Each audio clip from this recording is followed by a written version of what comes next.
우리 지금 여기에서는 이번 단원에서 무엇을 배울지에 대해 정리하는데, 자, 그러면 먼저 우리가 배우고 있는 과목부터 정리하자. 배우고 있는 과목은 수학이라고 하는 거에 대한 이야기를 진행하고 있는 거고, 그 중에서 첫 번째 중단원, 첫 번째 대단원 이름이 뭐였죠? 다항식이었습니다. 그러면 거기에서 첫 번째 중단원이라고 하는 거를 배웠던 건 어떤 거? 다항식을 바탕으로 연산하는 방법. 그래서 다항식의 연산이라고 했던 걸 했던 거고요. 자, 해당하는 거에서 배웠던 거는 되게 심플했지? 다항식의 뜻이 무언지, 다항식이 뭐예요? 이런 거 배웠고, 두 번째, 다항식을 정리하는 방법에 대해서 이야기를 했던 거였고. 자, 그럼 두 번째 이야기 뭐 했었죠? 항등식이라고 하는 거. 항등식과 뭐에 대한 개념을 비교했었지? 방정식이라고 하는 개념을 비교했었지? 그래서 항등식은 어떨 때 항등식이다 라고 하는 거 했었고, 나머지 정리라고 하는 것도 했었고, 그걸 바탕으로 인수정리라고 하는 것도 정리를 했던 걸로 기억을 하고, 마지막 조리제법까지 정리를 해가지고 여기에선 나누는 방법, 나누는 식이라고 하는 걸 어떻게 작성해 나갈 건지에 대한 이야기를 한 거고, 마지막 세 번째 중단원에서는 인수분해라고 했던 걸 했었습니다. 인수분해는 기능적인 거기 때문에 인수분해 하나 단독으로 떼가지고 배웠다 라고 기억을 좀 해주시면 될 것 같고요. 다음에 우리가 큰 2단원에 들어와서 방정식이라고 하는 거에 대한 이야기를 취급하고 있었고, 그 중에 첫 번째 중단원 이름이 뭐니? 라고 얘기한다면 우리는 복소수라고 얘기하십니다 라고 얘기했고요. 그래서 지난 시간까지 했던 건 이 복소수에 관련된 이야기를 정리를 했던 거야. 자, 그럼 다시 복소수에서 첫 번째 주제가 뭐였니? 라고 하면 복소수라고 하는 거에 무슨 말인지를 아셔야 되니까 이것의 뜻이라고 하는 거를 배웠고, 그걸 바탕으로 성질이 뭐가 있어요?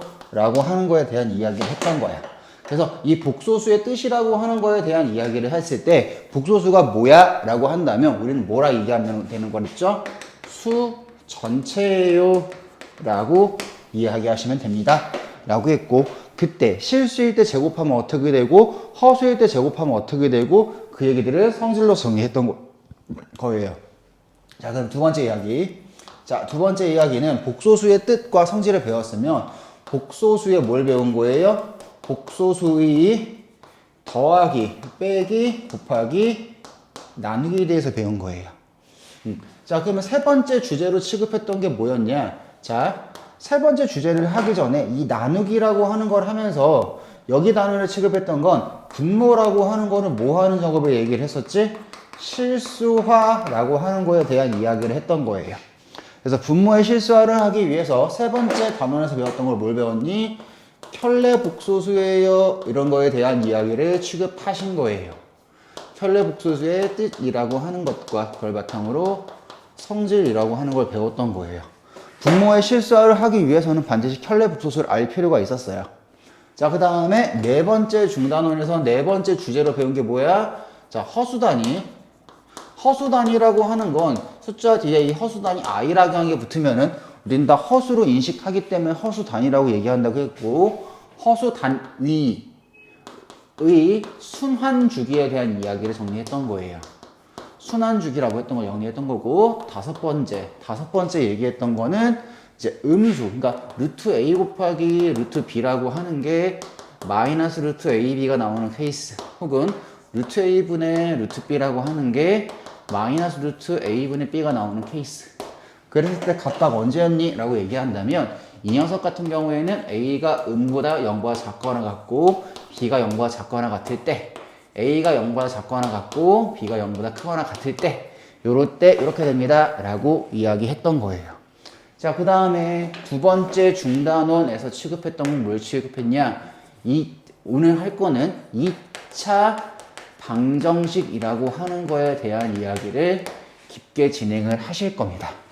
2차 방정식이라고 하는 내용을 깊게 진행을 좀 하실 겁니다. 자, 그래서 첫 번째 주제로 배울 거는 뭐냐면 2차 방정식은 어떠한 식이 2차 방정식일까? 2차 방정식의 뜻이라고 하는 걸 배울 거고, 그걸 바탕으로 어떠한 풀이법을 갖는지에 대한 풀이법이라고 하는 거에 대한 이야기를 할 거예요. 그래서 가장 기본적으로 2차 방정식을 풀어내는 과정에서 몇 가지 활용 문제를 봐서 활용에 대한 이야기도 좀 진행을 할 거고, 두 번째, 뭐에 대한 이야기를 할 거냐면 2차 방정식과 무엇을 동시에 줬을 때 근을 동시에 줬을 때 그러니까 뭔 말이야? 방정식이라는 말이 있을 건데 그거를 근을 줬을 때 우리는 어떤 행동을 해야 될까에 대한 이야기 굉장히 깊게 진행할 겁니다. 이게 제일 길 거예요, 오늘. 자, 그 다음에 세 번째는 뭘 했냐면 뭐 할 거냐면 이런 걸 할 거야. 자, 2차 방정식이라고 하는 거에 근이라고 하는 거는 세 가지가 있어요. 2차 방정식 근의 세 가지 종류에 대한 케이스, 어떨 때 어떤 근이 되는지에 대한 이야기를 할 거며 네 번째 같은 경우에는 뭘 할 거냐? 2차 방정식이라고 하는 거에 켤레근이라고 하는 관계가 존재할 거예요. 켤레근이라고 하는 그 관계에 대해서 이야기를 할 거다라고 하는 거고요.